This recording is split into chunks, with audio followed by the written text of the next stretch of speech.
بسم اللہ الرحمن الرحیم الحمد للہ رب العالمین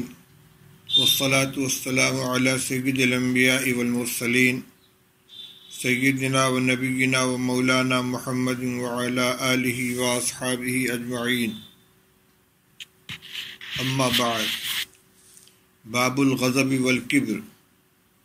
الفصل الاول عن ابی ہریرہ رضی اللہ تعالی عنہ ان رجلا قال للنبي صلى الله عليه وسلم اوصني قال لا تغضب فردد ذلك مرارا قال لا تغضب رواه البخاري وعنه رضي الله تعالى عنه قال قال رسول الله صلى الله عليه وسلم ليس الشديد بالسرعة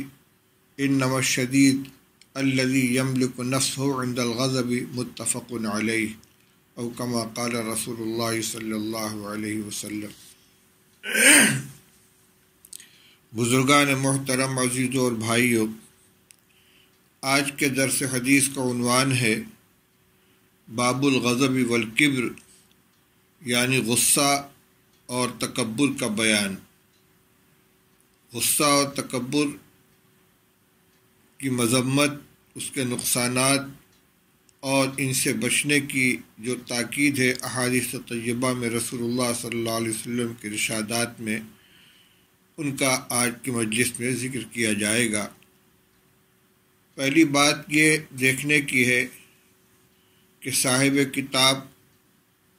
مشکوٰۃ شریف کے مصنف نے دو چیزوں کو ایک ساتھ ذکر کیا ہے، غضب اور کبر، غصہ اور تکبر، جبکہ یہ دو الگ الگ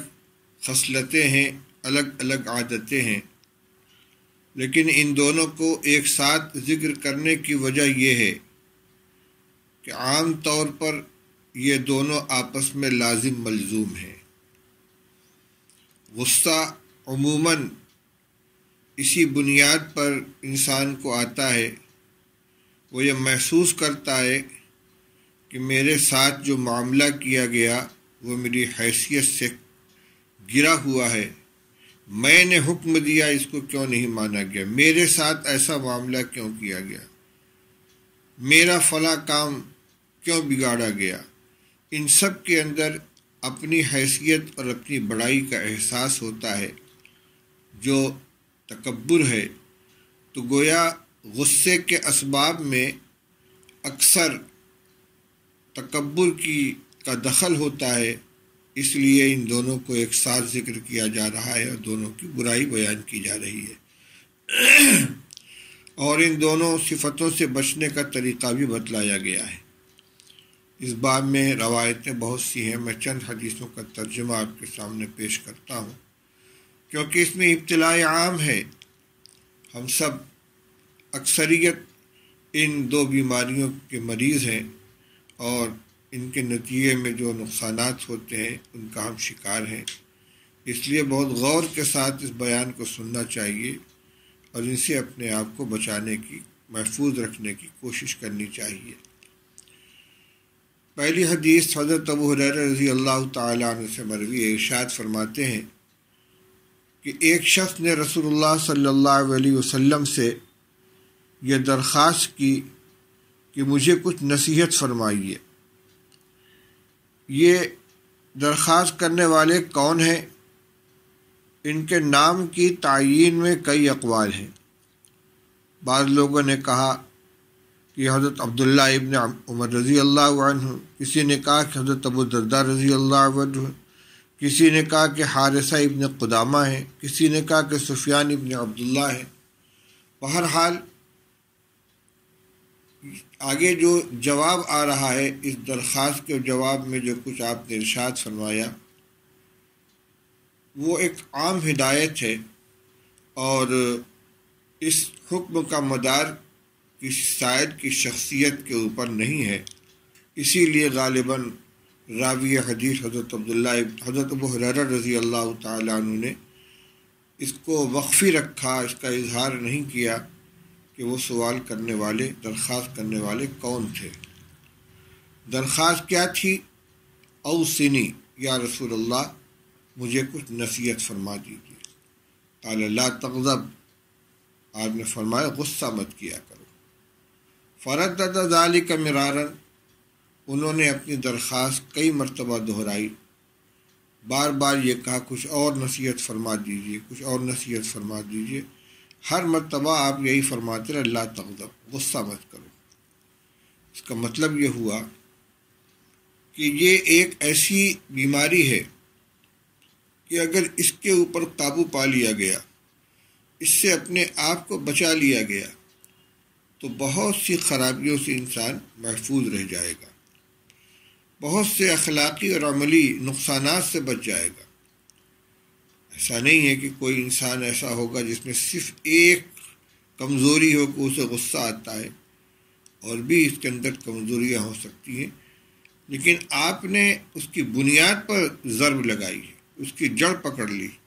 کہ ان سب کا منشا، ان کا سبب، ان کا محرک غصہ ہے، اس لیے اس پر توجہ دو۔ نصیحت میں نصیحت کرنے والے کی نظر اس بات پر ہوتی ہے کہ اس کے لیے کیا خاص بات ہے، کیا جس کو اہمیت کے ساتھ بیان کیا جائے۔ مثلاً ایک شخص ہے، بہت اچھا ہے، نیک ہے، پارسا ہے، نماز بھی پڑھتا ہے، صدقہ خیرات بھی کرتا ہے، لیکن جھوٹ بولتا ہے، مثال کے طور پر یہ اس کی عادت ہے۔ وہ جب نصیحت کی درخواست کرے گا تو اسے یہ نہیں کہا جائے گا کہ نماز پڑھا کرو، صدقہ کیا کرو، کیونکہ یہ خوبیاں تو اس کے اندر پہلے سے موجود ہیں۔ اس سے کہا جائے کہ جھوٹ مت بولا کر، اور اگر اس ایک چیز پر اس کو قابو ہو گیا تو انشاءاللہ بہت سے اس کے نتیجے میں جو خرابیاں آتی ہیں ان سے اس کی حفاظت ہو جائے گی۔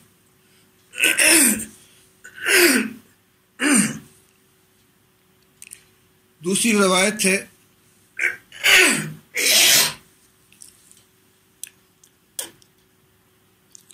انہی حضرت ابو ہریرہ رضی اللہ تعالیٰ عنہ سے مروی ہے،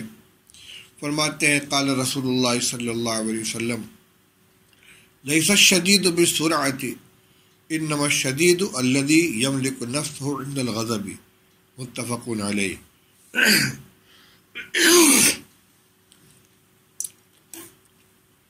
ارشاد فرماتے ہیں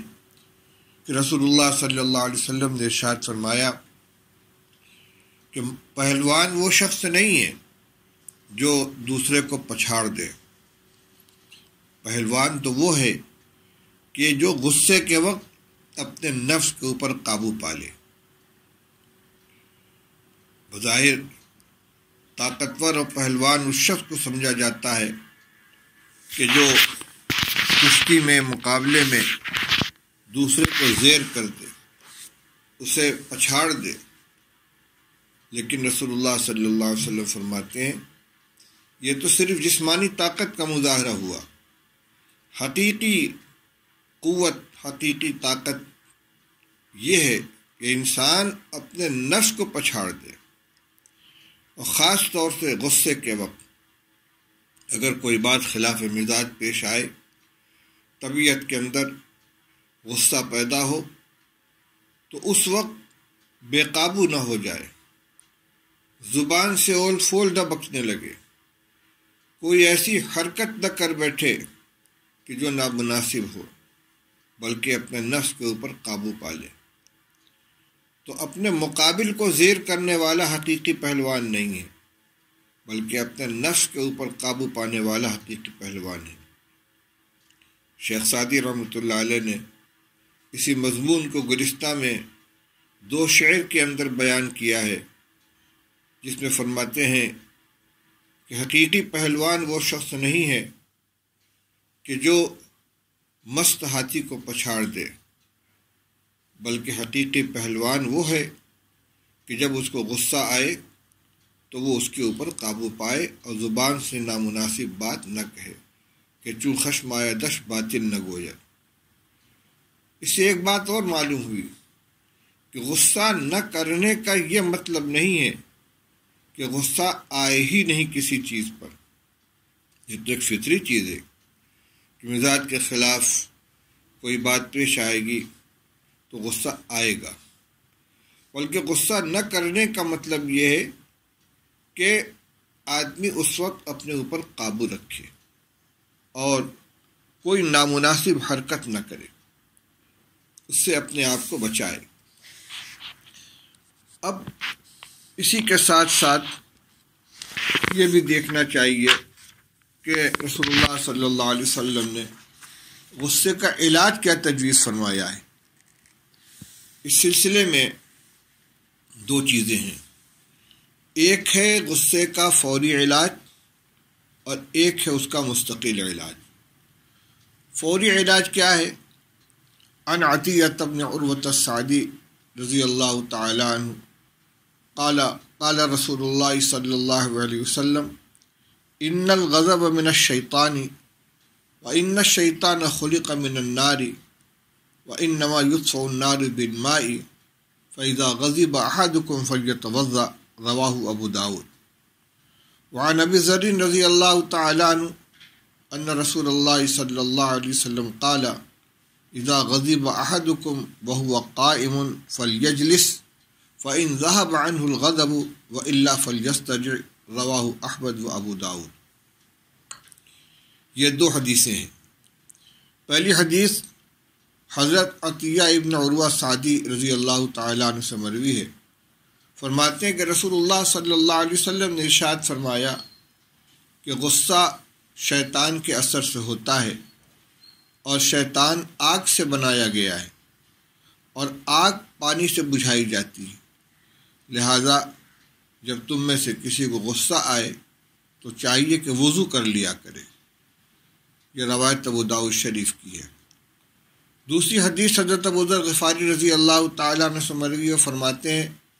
ان رسول اللہ صلی اللہ علیہ وسلم قال اذا غضب احدكم وهو قائم فليجلس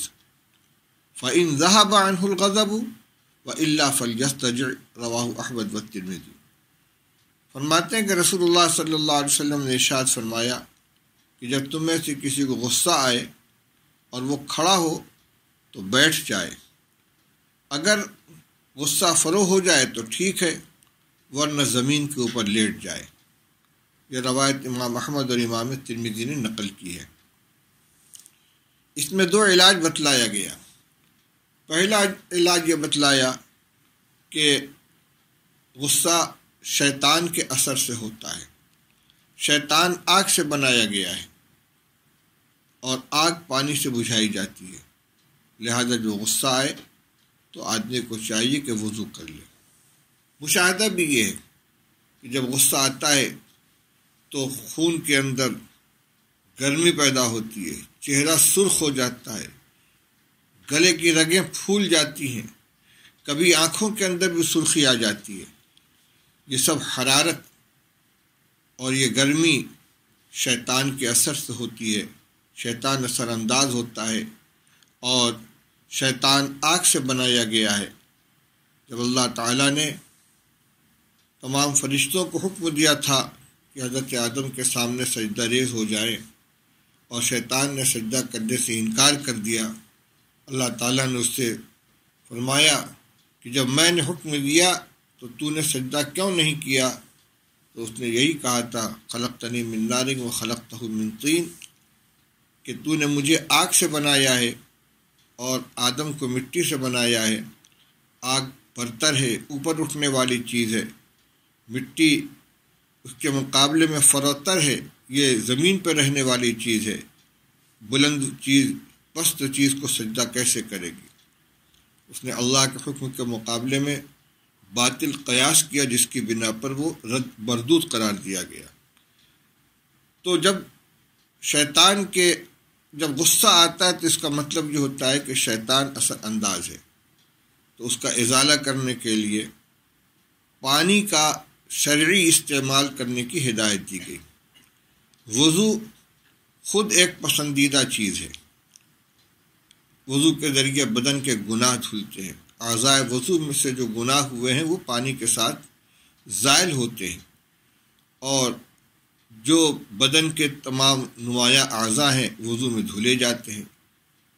کلی کی جاتی ہے، ناک میں پانی ڈالا جاتا ہے، چہرہ دھلا جاتا ہے، دونوں ہاتھ دھلے جاتے ہیں،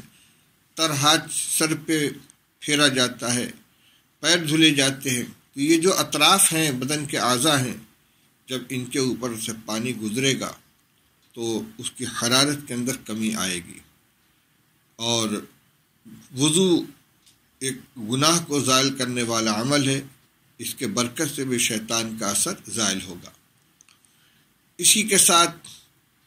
ایک عمل جو تجربے سے بڑوں کی زبان سے سنا جاتا، پانی پی لو پانی پی لو، تو اگر غصہ آ گیا اور بسم اللہ پڑھ کر چند گھونٹ پانی پی لیا گیا تو بھی انشاءاللہ یہ جو حرارت پیدا ہوئی ہے شیطان کے اثر سے، اس کے اندر کمی آئے گی۔ دوسرا علاج حضرت ابو ذر رضی اللہ تعالیٰ عنہ کی حدیث میں بیان کیا گیا، رسول اللہ صلی اللہ علیہ وسلم نے ارشاد فرمایا کہ جب تم میں سے کسی کو غصہ آئے اور وہ کھڑا ہو تو چاہیے کہ وہ بیٹھ جائے، اگر غصہ اس کا زائل ہو جائے تو ٹھیک، ورنہ وہ زمین کے اوپر لیٹ جائے۔ اس ہدایت کے بارے میں ملا علی قاری رحمۃ اللہ علیہ نے تشریح کرتے ہوئے یہ فرمایا ہے کہ یہ علاج بالضد ہے۔ غصہ انسان کے اندر ہیجان پیدا کرتا ہے، بیٹھا ہوا ہے تو کھڑا ہو جائے گا، کھڑا ہوا ہے تو لپکے گا آگے کی طرف، اعضاء میں حرکت شروع ہو جائے گی، ہاتھ چلانا شروع کر دے گا۔ یہ جو ہیجان ہوا ہے، غصہ اس کو ابھار رہا ہے، تو اس کو دفع کرنے کے لیے اس کے خلاف حرکت کی جائے، اور خلاف حرکت یہ ہے کہ چل رہا ہے تو رک جائے، کھڑا ہوا ہے تو بیٹھ جائے، بیٹھا ہوا ہے تو لیٹ جائے، اور اگر کھڑا ہوا ہے تو بیٹھ جائے، اگر اتنے پر غصہ قابو میں آ گیا تو ٹھیک ہے، فرمایا، ورنہ زمین کے اوپر لیٹ جائے۔ یہ لیٹنا کس لیے ہے؟ حضرت ملا علی قاری رحمۃ اللہ علیہ فرماتے ہیں کہ مبالغۃ فی المعالجۃ المذکورۃ ما فیہ من الاشارۃ الی رجوع الانسان الی ماخذہ من التربۃ المناسبۃ للتواضع فی مقابلۃ عمل الشیطان۔ فرماتے ہیں کہ انسان مٹی سے بنایا گیا ہے، زمین پر لیٹنے والا اپنے آپ کو مٹی سے لگا دے گا، یہ تواضع، عاجزی اور انکساری کی ایک علامت ہے۔ تو غصے کے وقت جو شیطان اس کو اپنی فطرت کی طرف اور تیزی کی طرف لے جانا چاہتا ہے، شرارت کی طرف لے جانا چاہتا ہے، اس کے مقابل حرکت کی جائے کہ آدمی تواضع کی حیت اختیار کرے، کھڑا ہوا ہے تو بیٹھ جائے، بیٹھا ہوا ہے تو لیٹ جائے، زمین سے لگ جائے جو اس کی انسان کی اپنی اصل ہے، اور اس طرح جو آگ میں تکبر کا مادہ ہے، زمین کے اندر مٹی میں تواضع کا مادہ ہے، وہ غصے کے اوپر اپنے نادم ہوگا، اور جو حرکتیں اس سے غصے کے وقت میں صادر ہو سکتی تھی اس میں کمی آئے گی۔ فرماتے ہیں کہ کھڑے شخص سے حرکت چلنے والے کے مقابلے میں کم ہوگی، اور بیٹھنے والے کی حرکت کھڑے ہونے والے کے مقابلے میں کم ہوگی، اور لیٹنے والے کی حرکت بیٹھنے والے کے مقابلے میں کم ہوگی۔ یعنی وہ حرکت جو غصے میں انسان سے صادر ہو سکتی ہے، جتنا وہ زمین سے قریب تر ہوگا اتنی زیادہ اس حرکت کے اندر کمی آئے گی، اور انسان غصے کے اوپر قابو پا لے گا۔ اسی طرح میں نے ابھی عرض کیا تھا کہ غصہ آنے سے روک دینا، کہ غصہ آئے ہی نہیں سرے سے، یہ تو انسان کی فطرت کی کمزوری کی بات ہے۔ کچھ بھی کرو اسے غصہ ہی نہ آئے سرے سے، تو پھر انسان میں اور بہر جانور میں کیا فرق ہے؟ اس لیے خلاف طبیعت بات پیش آنے پر غصہ آنا چاہیے، لیکن اس غصے کے اوپر قابو پا لے، اور یہ اللہ کے یہاں بہت ہی پسندیدہ صفت ہے کہ آدمی غصے پر قابو پا لے، غصے کا گھونٹ پی جائے۔ عن ابن عمر رضی اللہ تعالی عنہ قال قال رسول اللہ صلی اللہ علیہ وسلم ما تجرع عبد افضل عند اللہ عز وجل من جرعۃ غیظ یکظمها ابتغاء وجہ اللہ تعالی، رواہ احمد۔ عبداللہ ابن عمر رضی اللہ تعالیٰ عنہ فرماتے ہیں کہ رسول اللہ صلی اللہ تعالیٰ علیہ وسلم ارشاد فرماتے ہیں کہ کوئی بندہ کوئی ایسا گھونٹ نہیں پیتا جو اللہ تعالیٰ کے نزدیک زیادہ افضل ہو غصے کے گھونٹ سے جو بندہ اللہ کی رضا کے لیے گھونٹ جاتا ہے۔ یعنی انسان کو جب غصہ آتا ہے اور اللہ کی رضا حاصل کرنے کی نیت سے اس غصے کو پی جائے، غصے کو گھونٹ جائے، یہ گھونٹنا، یہ غصے کو پی جانا کسی بھی دوسرے گھونٹ سے کسی بھی دوسری چیز کو نگل لینے اور اس کو ختم کر دینے کے مقابلے میں اللہ تعالیٰ کے نزدیک زیادہ پسندیدہ ہے۔ یہ تعبیر بتلا رہی ہے کہ یہ عمل اللہ کی رضا کے لیے ہونی چاہیے اور اس کے اوپر جو اجر و ثواب اللہ کی طرف سے ملنے والا ہے اس کو پیش نظر رکھا جائے تو یہ بندہ کے تقرب الی اللہ کا ذریعہ بنتا ہے۔ اور اسی کے اندر یہ چیز بھی شامل ہے کہ آدمی بدلہ لینے اور سزا دینے پر قادر ہونے کے باوجود درگزر سے کام لے۔ عن ابی ہریرہ رضی اللہ تعالیٰ عنہ قال قال رسول اللہ صلی اللہ علیہ وسلم قال موسیٰ ابن عمران علیہ السلام یا رب من اعز عبادک عندک قال من اذا قدر غفر۔ ابو ہریرہ رضی اللہ تعالیٰ عنہ کی روایت ہے کہ رسول اللہ صلی اللہ علیہ وسلم نے ارشاد فرمایا کہ حضرت موسیٰ ابن عمران علیہ السلام جو بنی اسرائیل کے جلیل القدر پیغمبر تھے، انہوں نے اللہ جل شانہ سے یہ عرض کیا کہ اے پروردگار، آپ کے نزدیک آپ کے بندوں میں سب سے زیادہ معزز کون ہے؟ آپ اللہ جل شانہ نے ارشاد فرمایا کہ وہ بندہ ہے کہ جو قابو پانے کے باوجود معاف کر دے۔ اسی طرح ایک فضیلت غصہ کے برداشت کر لینے کی بہت بڑی یہ ہے۔ عن انس رضی اللہ تعالی عنہ ان رسول اللہ صلی اللہ علیہ وسلم قال من خزن لسانہ ستر اللہ عورتہ ومن کف غضبہ کف اللہ عنہ عذابہ یوم القیامہ۔ انس رضی اللہ عنہ فرماتے کہ رسول اللہ صلی اللہ علیہ وسلم نے ارشاد فرمایا کہ جو شخص اپنی زبان کو محفوظ کر لے گا، زبان سے غلط بات نہیں نکالے گا، زبان کی حفاظت کرے گا، اللہ تعالیٰ اس کے عیوب کی پردہ پوشی فرمائیں گے۔ اور جو شخص اپنے غصے کو روک لے گا، یعنی غصے پر قابو پا لے گا، اللہ تعالیٰ قیامت کے دن اس سے اپنے عذاب کو روک لیں گے۔ وَمَنْ اعْتَذَرَ إِلَى اللَّهِ قَبِلَ اللَّهُ عُذْرَهُ، اور جو بندہ اللہ کے سامنے معذرت کرے گا، عذر خواہی کرے گا، اپنی غلطی پر ندامت کا اظہار کرے گا، اللہ تعالیٰ اس کے عذر کو بھی قبول فرما لیں گے۔ ان روایات کے اندر غصہ برداشت کرنے کی جو فضیلت ہے اس کو بیان کیا گیا ہے۔ واقعہ ہے گلستان میں امام شیخ سعدی رحمۃ اللہ علیہ بھی نقل کیا ہے کہ نواسہ رسول حضرت حسن ابن علی رضی اللہ تعالی عنہ جو بڑے نازک مزاج بھی تھے، بڑے اونچی شخصیت کے مالک ہیں، ان کا ایک غلام کوئی کام کر رہا تھا، اس سے کچھ نقصان ہو گیا۔ بظاہر اس میں اس کی لاپرواہی کو بھی دخل تھا۔ حضرت حسن رضی اللہ تعالیٰ عنہ کو غصہ آ گیا۔ اس غلام نے محسوس کیا کہ مجھ کو سزا دیں گے۔ اس نے فوراً قرآن پاک کی یہ آیت پڑھی، وَالْكَاظِمِينَ الْغَيْظَ، یعنی اللہ کے جو نیک اور محبوب بندے ہیں وہ لوگ غصے کو پی جاتے ہیں۔ بس اس آیت کو، اس ٹکڑے کو سننا تھا کہ غصے کے جو شدید آثار حضرت حسن رضی اللہ تعالیٰ عنہ کے چہرے پر نمایاں تھے وہ دھیمے پڑ گئے۔ اس نے دیکھا کہ تیر نشانے پر لگا۔ اس نے آیت کا اگلا ٹکڑا پڑھا، وَالْعَافِينَ عَنِ النَّاسِ، جو اللہ کے محبوب بندے ہیں وہ صرف غصے کو پی نہیں جاتے بلکہ لوگوں کو معاف بھی کر دیتے ہیں۔ حضرت حسن رضی اللہ تعالیٰ عنہ فرما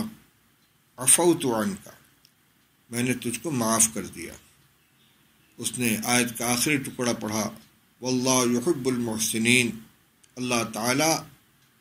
نیکوکاروں کو پسند کرتے ہیں، احسان کرنے والوں کو محبوب رکھتے ہیں۔ مطلب یہ تھا کہ آپ نے غصہ بھی برداشت کر لیا اور معاف بھی فرما دیا، اب میرے اوپر کچھ احسان فرمائیے۔ حضرت حسن رضی اللہ تعالیٰ نے فرما انت حر لوجہ اللہ، جا میں نے تجھ کو اللہ کی رضا کی خاطر آزاد کیا۔ یہ ان حضرات کا مقام دیکھیے، غلام ہے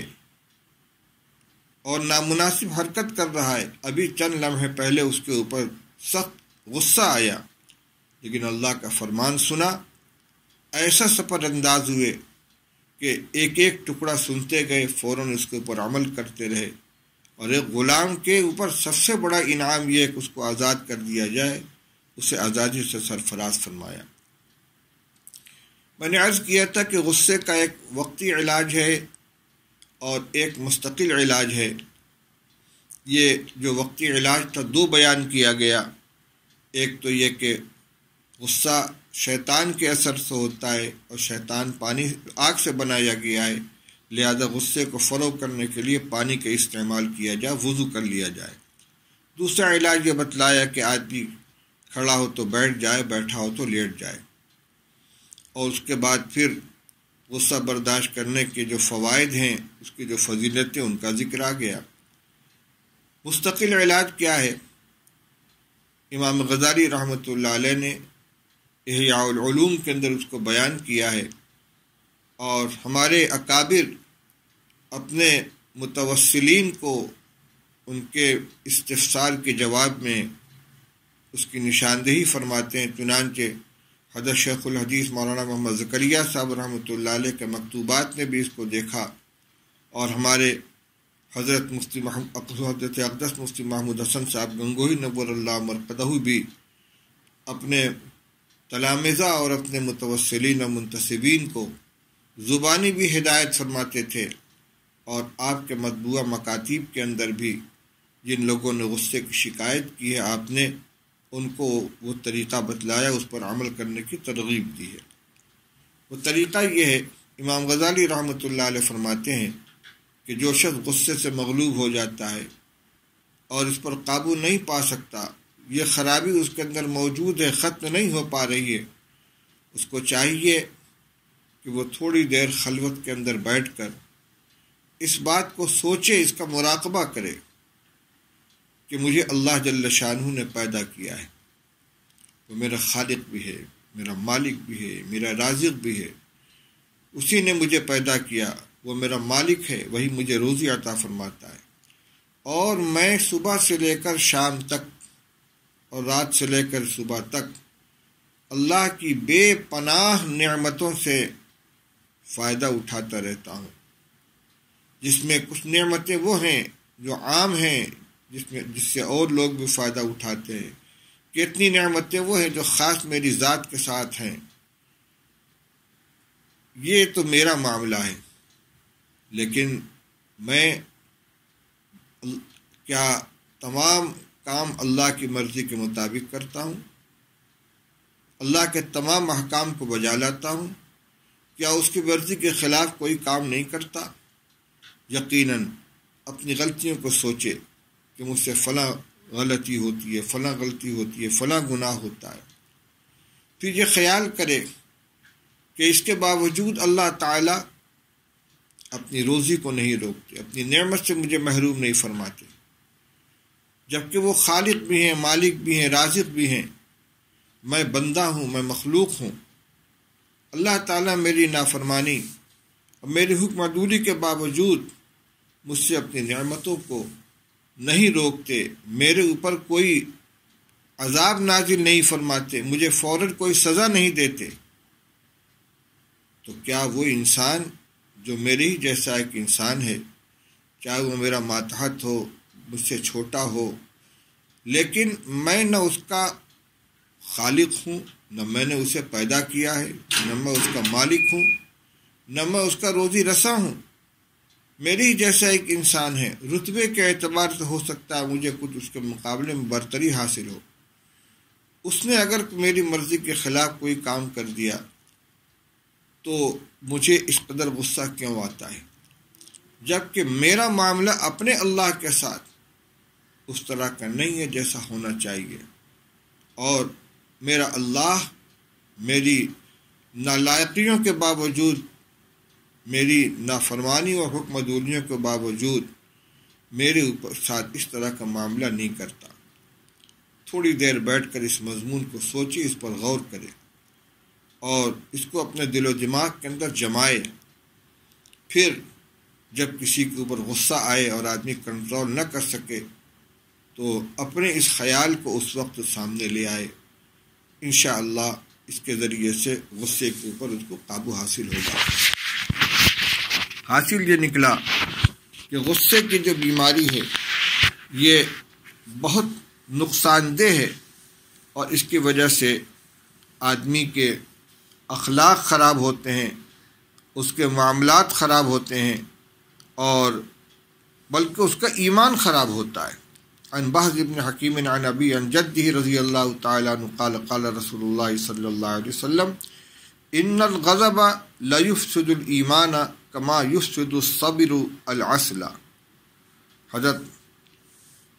بہز ابن حکیم عن ابی عن جدہ، حضرت معاویہ ابن حیدہ قشیری رضی اللہ تعالیٰ عنہ صحابی ہیں،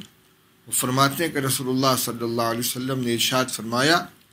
کہ غصہ ایمان کو اس طرح خراب کر دیتا ہے جس طرح ایلوا شہد کو خراب کر دیتا ہے۔ شہد انتہائی میٹھی چیز ہے، لذیذ چیز ہے، اور صبر جس کو ایلوا کہتے ہیں یہ انتہائی کڑوی اور تلخ جڑی ہوتی ہے، کڑواہٹ کے اندر اس کی مثال دی جاتی ہے۔ فرمایا کہ جس طرح ایلوا اگر شہد میں ملا دیا جائے تو وہ شہد کو کڑوا بنا دیتا ہے، اس کو خراب کر دیتا ہے، اسی طرح اگر انسان غصے کے اوپر قابو نہ پائے تو اس کا ایمان خراب ہو جاتا ہے۔ یہ روایتیں غصے سے متعلق تھیں، اور عنوان میں دو باتیں بیان کی گئی تھیں، ایک غصہ اور ایک تکبر۔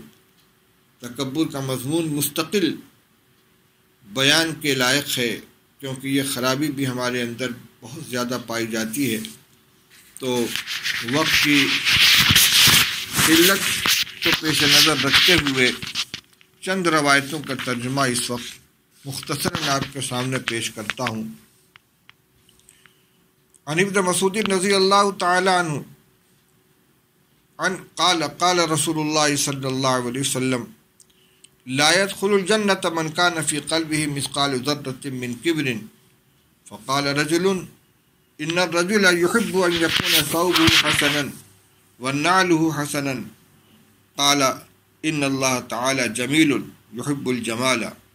الكبر بطر الحق وغمط الناس رواہ مسلم۔ حضرت عبداللہ ابن مسعود رضی اللہ تعالیٰ عنہ فرماتے ہیں کہ رسول اللہ صلی اللہ علیہ وسلم نے ارشاد فرمایا کہ جنت میں وہ شخص نہیں جائے گا کہ جس کے دل کے اندر رائی کے دانے کے برابر، بلکہ ذرہ کہتے ہیں سرخ چونٹی کو یا مٹی کے باریک ذرے کو۔ فرمایا جنت میں وہ شخص نہیں جائے گا جس کے دل کے اندر ذرہ کے برابر بھی تکبر ہو، ذرہ برابر بھی جس کے دل میں تکبر ہوگا وہ جنت میں نہیں جائے گا۔ کم سے کم درجہ یہ ہے کہ وہ اس کو فوری طور پر ابتدا میں جنت کا داخلہ نہیں ملے گا۔ اگر یہ تکبر اس کو کفر و شرک پر آمادہ کرتا ہے تو وہ دائمی جہنم رسید ہوگا، اور اگر ایسا نہیں ہے، دل کے کسی گوشے میں ایمان موجود ہے اور اللہ تعالیٰ اس کے گناہوں کو معاف نہیں فرماتے، تو وہ تکبر کی سزا جہنم میں بھگتنے کے بعد جنت میں جانے کا اہل بنے گا۔ لیکن تکبر لے کر وہ جنت میں نہیں جا سکتا، اس گندگی کے ساتھ وہ جنت میں نہیں جائے گا۔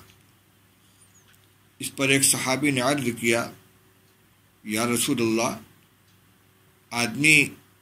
یہ چاہتا ہے کہ اس کا کپڑا اچھا ہو، اس کی چپل اچھی ہو، مقصد یہ تھا کہ کیا اچھا کپڑا پہننے کی خواہش، اچھی چپل پہننے کی خواہش، یہ بھی تکبر کے اندر داخل ہے؟ رسول اللہ صلی اللہ علیہ وسلم نے ارشاد فرمایا کہ نہیں، اللہ تعالیٰ خود صاحب جمال ہیں اور جمال کو پسند کرتے ہیں۔ بعض روایتوں میں ہے کہ اللہ تعالیٰ جب کسی بندے کو نعمت سے نوازے، خوشحالی عطا فرمائے، تو ان کو یہ بات پسند ہے کہ ان کی نعمت کا اثر بندے کے اوپر ظاہر ہو۔ تحدیث نعمت کے طور پر، اللہ کی نعمت کا شکر ادا کرنے کے طور پر، اگر اچھا لباس پہنتا ہے، اچھی چپل استعمال کرتا ہے اور دوسرے کو جو غریب ہے، مفلوق الحال ہے، حقارت کی نظر سے نہیں دیکھتا، یہ تکبر میں شامل نہیں ہے۔ پھر تکبر کیا ہے؟ فرمایا الکبر بطر الحق وغمط الناس، تکبر حق کو دفع کرنے، حق کو قبول نہ کرنے اور لوگوں کو حقیر جاننے کا نام ہے۔ بہت ہی جامع بات ارشاد فرمائی رسول اللہ صلی اللہ علیہ وسلم۔ تکبر کی حقیقت کیا ہے؟ حق سامنے آ گیا، شریعت کا حکم ہے، عدالت کا فیصلہ ہے، کوئی معاملہ جو مخفی تھا اس کے بارے میں واضح ہو گیا کہ اس میں حق کس جانب ہے، اس کے باوجود آدمی اس کو قبول نہ کرے، یہ تکبر ہے۔ اللہ کے حکم کے مقابلے میں اپنے کو بڑا سمجھ رہا ہے، سچائی کے مقابلے میں اپنے کو بڑا سمجھ رہا ہے، حقانیت کے مقابلے میں اپنے کو بڑا سمجھ رہا ہے، یہ ہے تکبر۔ وغمط الناس، اور لوگوں کو حقیر جاننا۔ یہ دولت والا ہے،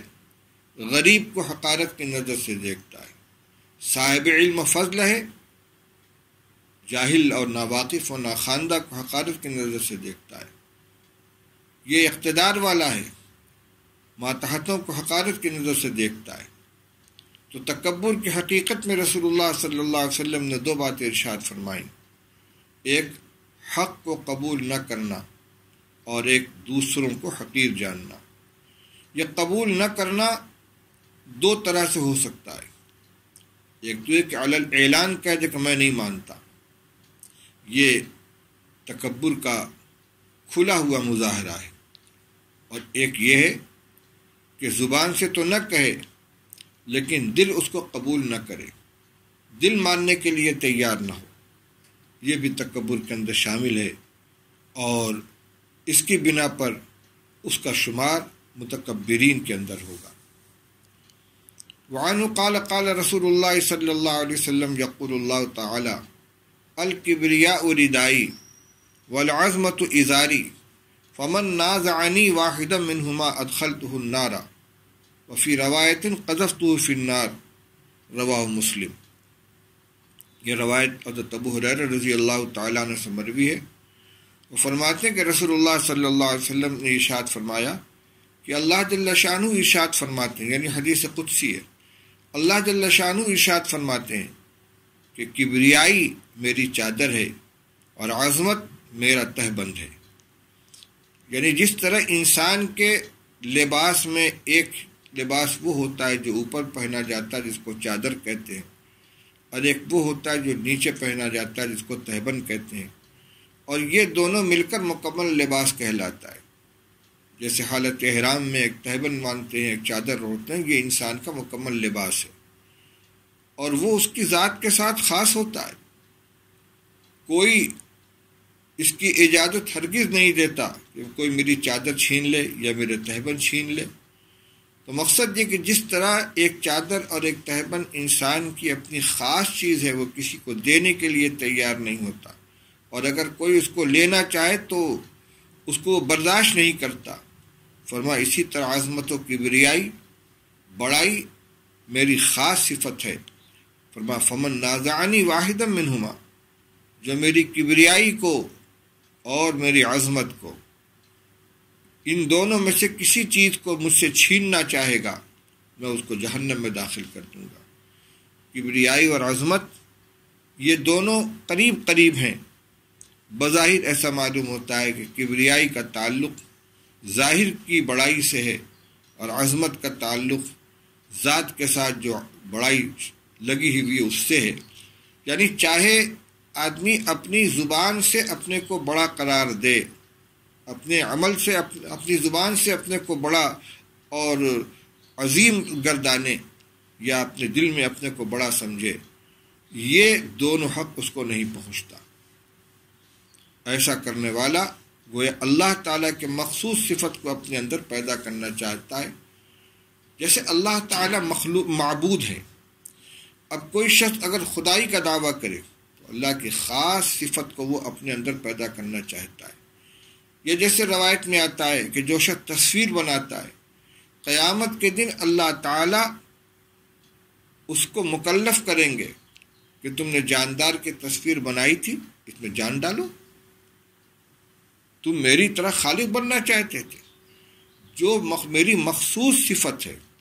تم اس صفت کے مدعی بن رہے تھے، اور وہ جان نہیں ڈال سکے گا، اس کو جہنم میں ڈال دیا جائے گا۔ اسی طرح بڑائی اور عظمت اللہ کی صفت ہے، جو اپنے کو عظیم گردانے، اپنے کو بڑا قرار دے اور دل میں اس کا احساس ہو،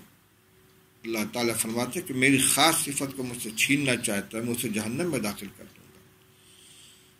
میرے بزرگوں، بھائیوں، ہمیں اپنا جائزہ لینا چاہیے، اپنے حالات کے بارے میں، اپنے احساس کے بارے میں غور کرنا چاہیے کہ یہ بیماری ہمارے اندر تو نہیں ہے۔ اس موقع پر ایک علمی نقطہ ذکر کر دینا مناسب ہوگا، اسی پر میں اپنی گفتگو انشاءاللہ مکمل کروں گا۔ حکیم الاسلام حضرت مولانا قاری محمد طیب صاحب رحمۃ اللہ علیہ، سابق محتمم دارالعلوم دیوبند نے اپنے ایک بیان میں ایک بڑی عجیب و غریب علمی بات ارشاد فرمائی۔ فرمانے لگے کہ حدیث میں یہ فرمایا گیا، تخلقوا باخلاق اللہ، اللہ تعالیٰ کے اخلاق کو اپناؤ۔ اللہ تعالیٰ کریم ہیں، رحیم ہیں، غفور ہیں، معاف کرنے والے ہیں، رحم کرنے والے ہیں۔ مطلب یہ کہ ان صفات کو اپنے اندر پیدا کرنے کی کوشش کرو۔ تو اخلاق الہیہ کو اختیار کرنے کی ترغیب دی گئی ہے، یہ رسول اللہ صلی اللہ علیہ وسلم کا ارشاد ہے۔ اور اللہ تعالیٰ کی صفات کے اندر سورہ حشر کے آخری رکوع میں فرمایا گیا، هو اللہ الخالق البارئ، اسی میں المتکبر بھی آیا ہے۔ اللہ تعالیٰ متکبر ہیں، یعنی بڑائی والے ہیں۔ تو جب اللہ تعالیٰ کی صفات کے اندر تکبر بھی شامل ہے، بڑائی بھی شامل ہے، اور اللہ کی صفات کو اختیار کرنے کی ترغیب دی گئی ہے، تو اگر کوئی شخص تکبر اختیار کرتا ہے، متکبر بنتا ہے، تو کیا اللہ کی کوئی صفت خراب بھی ہو سکتی ہے؟ جو صفت اللہ کے اندر موجود ہے، ظاہر بات ہے کہ خراب صفت تو نہیں ہو سکتی۔ تو اللہ کے اندر وہ صفت پائی جا رہی ہے تو اس کی عظمت کی دلیل ہے، اور بندہ اگر اس صفت کو اپنے اندر پیدا کرنے کی کوشش کرتا ہے تو اس کو وعید سنائی جا رہی ہے۔ ایسا کیوں ہے؟ فرمایا کہ اس کا جواب یہ ہے، تکبر بری چیز نہیں ہے، تکبر تو اللہ کی صفت ہے، لیکن جھوٹ بولنا یہ بہت بڑا گناہ ہے۔ متکبر کو جو سزا ملتی ہے وہ جھوٹا دعویٰ کرنے پر ملتی ہے۔ اللہ بڑا ہے، وہ فرماتا ہے میں بڑا ہوں، اور بندہ چھوٹا ہے، وہ کہتا ہے میں بڑا ہوں، تو جھوٹ بول رہا ہے۔ جیسے ایک بادشاہ ہے، وہ کہتا ہے انا الملک، میں بادشاہ ہوں، ٹھیک ہے، وہ بادشاہ ہے، وہ اپنی بادشاہت کا اعلان کر رہا ہے۔ وہ حاکم ہے، اپنے حاکم ہونے کا اعلان کر رہا ہے، بہت اچھی چیز ہے، اس کے شایع نشان ہے۔ لیکن ایک غلام، ایک چپراسی یہ کہ انا الملک، میں بادشاہ ہوں، اس کو سزا ملے گی، اس کو جیل میں ڈالا جائے گا۔ اس بنا پر نہیں کہ بادشاہ ہونا بری چیز ہے، بلکہ اس بنا پر کہ وہ اپنے کو بادشاہ کہہ رہا ہے جبکہ وہ بادشاہ نہیں ہے۔ اللہ فرماتے ہیں کہ میں بڑا ہوں، تو وہ بڑے ہیں، لیکن ایک بندہ چھوٹا ہونے کے باوجود جب وہ بڑائی کا اعلان کرتا ہے، بڑائی کا دعویٰ کرتا ہے، تو اس بنا پر، غلط دعویٰ کرنے کی بنا پر، جو چیز اس کے لائق نہیں ہے اس کو اپنی صفت بنانا چاہتا ہے، اس کا مدعی بنتا ہے، اس بنا پر اس کو سزا دی جاتی ہے۔ تو گویا بندہ کے لیے بڑائی اس کی شان ہو ہی نہیں سکتی کہ وہ اپنی بڑائی کا دعویٰ کرے اور تکبر کا اظہار کرے۔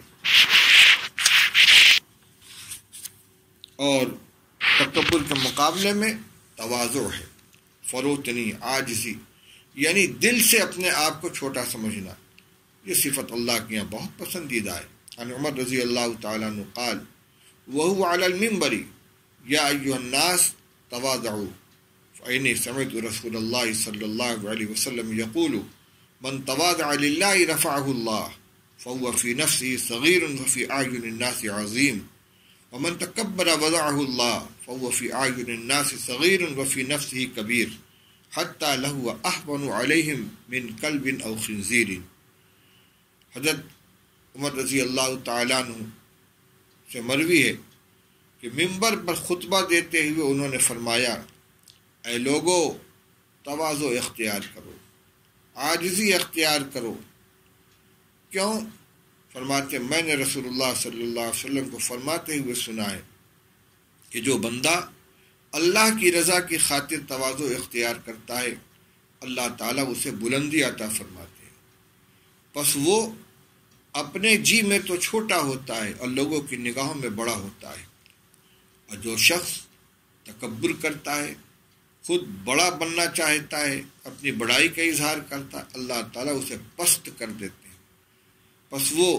لوگوں کی نگاہوں میں چھوٹا ہوتا ہے اور اپنے جی میں بڑا ہوتا ہے، فرمایا یہاں تک کہ وہ لوگوں کے نزدیک کتے اور خنزیر سے زیادہ ذلیل ہو جاتا ہے۔ اس سے ایک بات یہ بھی معلوم ہوئی کہ تواضع کا تعلق زبان سے اپنے کو حقیر، فقیر، شرافت، تقصیر کہنے سے نہیں ہے، بلکہ دل سے اپنے آپ کو چھوٹا سمجھنا ہے۔ چنانچہ حضرت مولانا شفری صاحب تھانوی رحمۃ اللہ علیہ کی بعض تحریروں کے اندر موجود ہے کہ آج کے لوگوں میں تواضع نما تکبر پایا جاتا ہے، خود اپنی زبان سے، اپنے قلم سے بندہ عاجز، فقیر، حقیر، شرافت، تقصیر لکھیں گے، میں تو بڑا گناہ گار ہوں، میں تو بہت نالائق ہوں، زبان سے کہیں گے، لیکن واقعتاً دل کے اندر اس کا احساس نہیں ہوگا۔ اور اس کا معیار یہ ہے کہ جب وہ کہتے ہیں میں تو بہت گناہ گار ہوں، سامنے والے کہا واقعی آپ بہت گناہ گار ہیں، آپ بہت غلط کام کرتے ہیں، اس وقت دیکھنا چاہیے کہ چہرے کا رنگ کیا ہوتا ہے۔ اگر دل کا یہ احساس ہے تو پھر خود اپنی زبان سے ادا کرنے اور دوسرے کے کہنے کے درمیان کوئی تأثر میں فرق نہیں ہونا چاہیے۔ اس لیے حقیقتاً انسان اپنے آپ کو معمولی سمجھے، دل سے فروتنی اختیار کرے۔ اسی لیے مسنون دعاؤں میں ایک دعا یہ بھی ہے کہ اللہم اجعلنی فی عینی صغیرا وفی اعین الناس کبیرا، کہ اللہ مجھے میری نگاہوں میں چھوٹا بنا دے اور لوگوں کی نگاہوں میں بڑا بنا دے، میں خود اپنے آپ کو معمولی سمجھوں لیکن میرے ساتھ تذلیل کا، تحقیر کا معاملہ نہ ہو۔ اس سے بچانے کے لیے تو لوگوں کی نگاہ میں میری بڑائی پیدا کر دے، وہ محبت سے اور احترام سے مجھ کو دیکھیں تاکہ مجھے ذلت کا سامنا نہ کرنا پڑے۔ تو آج کے اس درس کا حاصل یہ نکلا کہ یہ دو اخلاقی خرابیاں، ایک غصے کے اندر بے قابو ہو جانا، زبان اور اپنے عمل سے اس کا اظہار کرنا، یہ اچھی چیز نہیں ہے، اور غصے پر قابو پانے کی ترغیب دی گئی ہے، اس پر اجر و ثواب ہے، اللہ کے قرب کا یہ ذریعہ ہے۔ اور دوسری چیز یہ کہ آدمی اپنے اندر تواضع پیدا کرے، عاجزی اختیار کرے، دل سے بھی تکبر اختیار نہ کرے اور اپنے عمل سے بھی تکبر کا اظہار نہ کرے۔ اللہ تعالی ہم سب کو عمل کرنے کی توفیق عطا فرمائے۔ وآخر دعوانا ان الحمد للہ رب العالمین۔